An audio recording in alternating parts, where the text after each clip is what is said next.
It's this time of year again for the Game Awards voting process. And this time around, folks, I've heard that the Game Awards has been really, I guess, criticized based off the nominated games, as well as a lot of other information has come out, like the inclusion of DLC as a Game of the Year award, which I'll talk about a bit more in detail later on, as well as just, you know, other situations. Like, a lot of people feel like a lot of the games in here don't deserve to be here, but I haven't had a proper look at it myself, so I'm going to go through the list now. I'm going to do my votes, and if you get to help record it at the same time, why not? It'll be a jolly good time.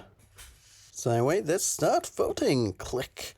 Alright, so for the standard Game of the Year award, let's have a look. So we got Astrobot here, which I haven't played, but I heard it's really, really good.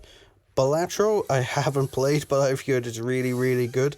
Black Myth Wukong, which I haven't played, but I heard it's really, really good. You're seeing a trend here with all these games. Elden Ring Shadow of the Erdtree, which I don't think should be here. I don't think DLC should be considered Game of the Year, because DLC is just an expansion to a previous existing game, you know? Like, if this is Game of the Year material now, why wasn't, like, Shadow Liberty for Cyberpunk considered it last year, you know? It's one of them situations, like, I don't think DLC should be eligible for this. You can give it a DLC of the Year award, but Game of the Year? No, I think Game of the Year should not be. I don't think this should be voted by anyone, but unfortunately, Elden Ring is Elden Ring, so chances are it's going to be the one that wins. And of course, Final Fantasy VII Rebirth, which is also a game that I haven't played. So we're off to a very good start here. Unfortunately, I don't think I can skip. Oh wait, I can skip categories. All right, so click next. All right, what we got here? Best game direction. It's the exact same list. Hello? All right. Well, I guess I'm not picking anything there either. All right. Best narrative. All right, for outstanding storytelling and narrative development in game. So we got Final Fantasy VII Rebirth, Like a Dragon, Infinite Wealth, which I haven't played, Metaphor ReFantazio, which I haven't played. I haven't played much this year, it seems. At least nothing major AAA. Hellblade 2, which I haven't played, or Silent Hill 2, which I haven't played. Alright, well, that's fucking fantastic to go on as well. I'm gonna have to skip this section. It's gonna be one of them situations, I think, this time. Best art direction. Oh, this is one I can actually answer despite not playing it, because I can look at art direction just by looking at the game. And out of all these, I have to say, I don't know, because, like, Astrobot looks gorgeous, Black Myth looks gorgeous, and Metaphor looks absolutely not so much gorgeous in the general design, but the UI design is ludicrous from what I've seen. Which kind of makes sense. Persona developers, they all kind of had that same style going on. Tell you what, I'm gonna put my vote for Astrobot for this one, because Astrobot is one of those games that, in terms of visuals, I want to see more of this type of game, you know, where it's like bright, colourful, very nice graphics. I love the way it looks, so I'm gonna put my vote for Astrobot for that. Alright, what's next? Best score and music. I haven't played any of these games. Oh my god. Is there any point in me doing this video? Jesus Christ. Alright, what's next? Audio design. Okay, I guess COD. It's the only one I played. Best performance. Alright, so Brianna White from Final Fantasy VII Rebirth, Life is Strange Double Exposure with Hannah Tell, Humbly Gonzalez, Star Wars Outlaws, haven't played that either, Luke Roberts with Silent Hill 2, and Melina Jurgens, I don't know how to pronounce her name, from Senua's Saga. If she's the girl from the first game that did the voice acting, she's really, really bloody good. But I haven't heard any of these in action, so I'm gonna have to skip this. Oh, this is gonna be one of those interesting ones. Like, this year for gaming just hasn't hooked me like others have. Like, I've been playing a lot of smaller games. Like, the big AAA titles I've played, I've just kind of ignored, you know? Alright, innovation in accessibility. Alright, so I guess this is for having accessibility options. So Call of Duty Black Ops 6, Diablo 4, which kind of makes sense. I think Diablo 4 has some pretty nutty settings. Dragon Age: The Veil Guard, haven't played it, no idea. Prince of Persia: The Lost Crown has a lot of good accessibility options, I believe. Like, you can customize how much damage you take, you can customize loads of different things about the map, it's really cool. Star Wars Outlaws, haven't played it. Based on my understanding, I'm going to give this to Diablo 4, because I remember that having a lot of options. Granted, I haven't played Diablo 4 in, well, like, over a year, but I do remember that being a thing, where it was really good for. Games for Impact, for a thought-provoking game with prose, social, meaning, or message. Alright, let's have a look. Closer the Distance, I've never heard of this. Indica, never heard of it. Never. I haven't seen that. Life is Strange, nope. Hellblade 2, nope. Tales of Kinzaru Zao, I've heard of this one.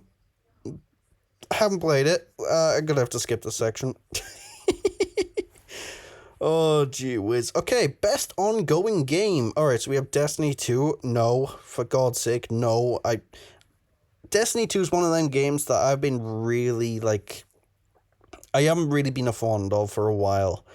Because ever since they started removing content from the game that I paid for, that's it, they lost me. I never played the game again since they started doing that. So, I'll say absolutely for a single fact for that reason alone, no. Next up on the best ongoing game, we have Diablo 4, which I haven't actually played for, like, again, since, like, over a year ago. So, honestly, I have no idea what the state of that game is these days, unfortunately. So, I can't really vote for that one. Final Fantasy 14? Well, I haven't played that in a long time myself either, but I've heard that's basically got a constant, ongoing, decent support. Fortnite is the one out of all these that I still play, so this is just going to get my vote anyway, just because I still play it, and they're constantly adding new stuff to the game, so it's always pretty fresh. Helldivers 2, I fell off of this game hard, because I really enjoyed the game when it first came out, but a lot of, like, developer decisions and, like, the whole drama involving Sony and whatnot kind of stained this game a lot for me, so I kind of just completely fell off with Helldivers 2. So I'm just gonna say Fortnite. This is the one I still play. Alright, best community support. Baldur's Gate 3. Okay, fair enough. So let's see. Recognizing game for its outstanding community support, transparency, and responsiveness, inclusive of social media activity and game updates. Alright, so Baldur's Gate 3. I haven't really followed much of Baldur's Gate 3, but I know the community around this game is very, very strong. Same goes for 14, same goes for Fortnite, same goes with Helldivers. But, honestly, out of all these, I gotta say, No Man's Sky, it takes the vote. Like, the developers of No Man's Sky and the team behind it are the most transparent bunch of developers I know. It's actually quite insane, given how, you know, how everyone was misled when the game first came out about it. But these days, like, they're the go-to. Alright. Best independent game for outstanding creative and technical achievement in a game made outside the traditional publisher system. Alright, so we have Animal Well, haven't played it. I've heard it's really good, though. I want to pick it up. Balatro, same deal. I heard it's really good. I want to pick it up. Lorelei and the Laser Eyes. Not gonna lie, I have never heard of this game in my life. Never. Similar deal. The only time I've heard this game is actually on these nominations. I have no idea what this game is, so same deal there.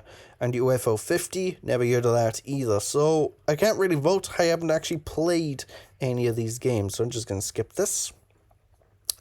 Best debut indie game. Animal Well, Balatro, Mana Lords, never heard of that. Pacific Drive, I haven't heard of that either. And The Plucky Squire, which I have heard of, and I do really want to play because the game looks fantastic. But, again, I haven't played any of these. I cannot vote. Normally in Game of the Year awards, I've played a couple of games at least. But this year, I played bugger all out of what's available. It's actually kind of crazy. Best mobile game. Okay, let's have a look. AFK Journey, never heard of it. Balatro, haven't played it. The Pokemon trading card game Pocket. Wait, Pokemon has a play mobile game now? Oh, I might have to check that out. Wuthering Waves, haven't played it, and Zenless Zone Zero, which I have played, but I haven't played much of. To be honest, the only one of these I can vote for is Zenless Zone Zero, and given how little I've played of it, I don't think it's fair for me to actually give it a vote, so I'm just going to skip this page as well. Alright, best VR AR game. I'm telling you right now, I haven't played a single one of these. So let me look through them anyway. Alright, Arizona Sunshine Remake. I did not know that game was getting a remake. Asgard's Wrath 2. And don't know what that is. Batman Arkham Shadow. I've heard of this. I heard it's really cool. So might be one to check out, but I think I need a meta quest for that, and I do not have one. So, Metal Hellsinger. I could never get into the base game of it because I can never get the rhythm down with the shooting. But cool, it's a VR version, I guess. I've no idea what that's like. Metro Awakening. Again, no idea what that's like. Starting to see a pattern going. Best action game, here we go. Alright. So we got Black Myth Wukong, Call of Duty Black Ops 6, Helldivers 2, Stellar Blade, which I really want to play. I heard it was really good. And Warhammer 40k Space Marine 2, which I also really want to play. I heard it's really good. Out of these, actually, let me double check. Did I do the previous? Yeah, okay. I just want to double check I did the previous page or not. I gotta have to go with COD. It's the only one I played, so I'm kind of stuck with that one. Best action/adventure for the best action-adventure game combining combat with traversal and puzzle solving. Alright, so we got Astrobot, which I haven't played, but I know it's meant to be really, really good. Prince of Persia: The Lost Crown. Finally, a game I've played, and it's a game I really like. I really, really enjoy this game. Silent Hill 2, I haven't played that. I haven't played Zelda either. So my vote is going to be going for Prince of Persia here. There we go. Beautiful. Lovely jubbly. Best role-playing game. Alright, so we got Dragon's Dogma 2, which I didn't even bother picking up because, to tell you the truth, I wasn't a big fan of the first one, which I know for a lot of people is heresy, but it wasn't vibing with me. I could not get into it. Elden Ring Shadow of the Erdtree. Again, it's a DLC. I don't think it should be included. Final Fantasy VII Rebirth. Like a Dragon Infinite Wealth, which I heard is a really, really top-notch one. And Metaphor Fantasio, which, again, is meant to be really good. Haven't played any of these. Skip. Best fighting game. Ooh, okay, I've actually played a couple of... Oh, okay, that's just a surprise. Alright, so we got Dragon Ball Sparking Zero, which is bloody brilliant. I love this game. If you're a Dragon Ball fan, this game is for you. It's one of them situations. Grand Blue Fantasy Versus, never played that. Marvel vs. Capcom Fighting Collection, I have played that. It's really bloody good. But the problem is I'm shit at it. Multiverses, is that out? I didn't know that came back out. I thought that was off. Okay. I'll have to check that out. I had no idea that came back. Tekken 8. I want to play it. I've heard it's really good. It looks really good, but I haven't played this one. Out of these, I'm going to give my vote to Dragon Ball. I've really enjoyed my time with Dragon Ball. Simple as. Best family game. Alright, so we've got Astrobot, Princess Peach Showtime. Really? I'm kind of surprised that that's on here. I thought that didn't do so well. Mario Party Jamboree, Zelda, and The Plucky Squire. Wait. There's no Sonic Shadow Generations on here? Alright, that game got snubbed. Shadow Generations is a banger of a game. What do you mean it's not on here? Hello? Anyway, I haven't played any of these, so I cannot vote, so I'm just going to go next. Best sim/strategy game. I haven't played any of these either, and to be honest, I don't even know. I don't play strategy games or simulation games that often anyway, so I'm gonna go next. I haven't played any of those. Best sports/racing game. I don't play racing and sports games often. Alright, what we got? Formula 1, EA Sports, NBA, Top Spin, and okay, next. I haven't played any of them. Best multiplayer game. Alright. Call of Duty Black Ops 6, Helldivers 2, Mario Party Jamboree, Tekken 8, and Warhammer 40k. It's got to go to Black Ops 6. It's the only one I played. So, Black Ops 6 again, my vote here. Boom. Beautiful. Best adaptation, recognizing outstanding creative work that faithfully and authentically adapts a video game to another entertainment medium. Alright, so we got Arcane. I haven't seen the new season of Arcane yet, so can't really vote on that. I know season 1 is a banger though. Fallout, I've seen one episode of, and that one episode was amazing, so I need to watch the rest of it. Knuckles. Alright, well, Knuckles isn't so bad, but like I mainly enjoyed the first episode, and the rest of it kind of was nowhere near as good. It's one of those weird situations. Like a Dragon, I didn't even know this came out. I'll have to check that out. And Tomb Raider, haven't seen it. Okay, well, much to my annoyance, the only one of these that I've seen is Knuckles, so that kind of gets my vote by default. So there we go. Even though I'm not even a big fan of the show, it's the only one I can actually vote for. So there we go. Most anticipated game. Alright, Death Stranding 2 on the beach. The Ghost of Yotei. I'm kind of surprised they didn't go with Tsushima 2. I'm surprised they didn't continue that story, but oh well. Grand Theft Auto 6, Metroid Prime 4, and Monster Hunter Wilds. Honestly, I'm gonna say my most anticipated game is GTA 6. Because the GTA games so far, not a single one of them has let me down. So I'm hoping that still continues with 6.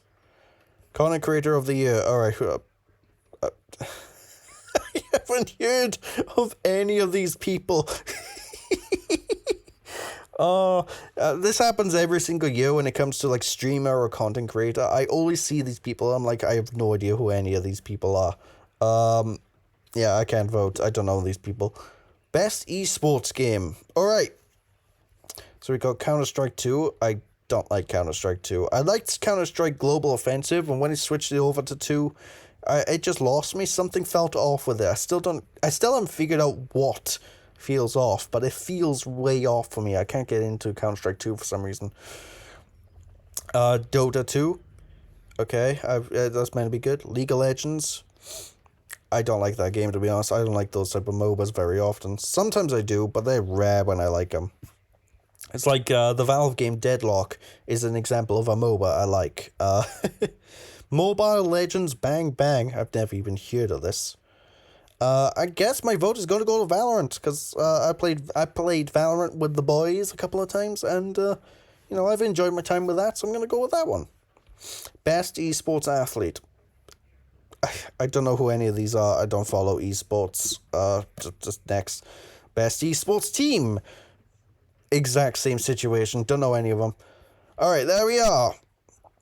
Player's choice votes. 3 rounds, 3 chances to vote. Okay, I'm just gonna have it notify me when these open up. So there we go. That's the Game of the Year award nominations. Honestly, it's not really the strongest list of games, but again, I haven't really played many games this year, so it's kind of a tricky situation in that regard. Honestly, meh.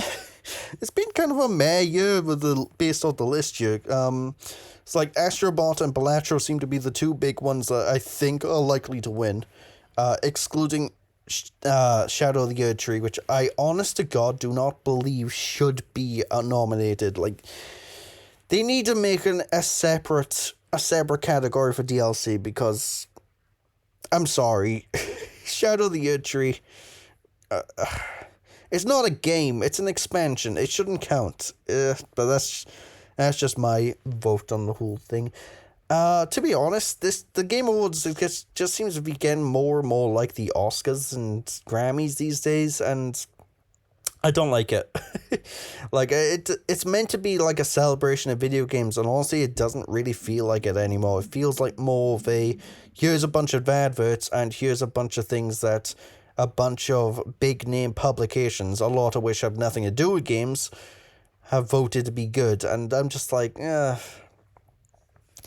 I don't know, something about the Game Awards, it just feels off these days, you know. I watch them, but I watch them primarily for the adverts now. I don't really care about the awards themselves, because a lot of the time I think the awards are just a load of bollocks, to be honest. It's just one of them things. And I wish I could love the awards, you know. It's just, I'm kind of gotten more cynical over the years, especially with, like, Jeff Keighley's behaviour in recent years, coupled with, like, the more questionable choices in the awards. It's just one of them things. I don't know. Plus, you have the whole thing where all these votes that I just did now, they only count to, like, 10% of the voting. 90% of the voting's already done. So that's the stupid part. It's like, you're asking people for votes on Game of the Year, right? Which should be a universal, like, agreed upon process where everybody can vote for what they want, and the one that gets the best amount of votes is the one that'll win. That's how it should work. Unfortunately, it's not how it works, and I don't know. It all comes across as like this really ham-fisted, inauthentic award show, to be honest, and it's we'll see. I'll probably make a follow-up video or something, maybe when the Player's Choice votes open up, but there we go, Game Awards this year. Can't say I'm too excited, really. I'm excited for the adverts and not really so much with the awards show. I mean, it doesn't help I haven't played half the games, but it's one of them cases, really. But there we are. Thanks for watching, folks. I'll see you again. Bye!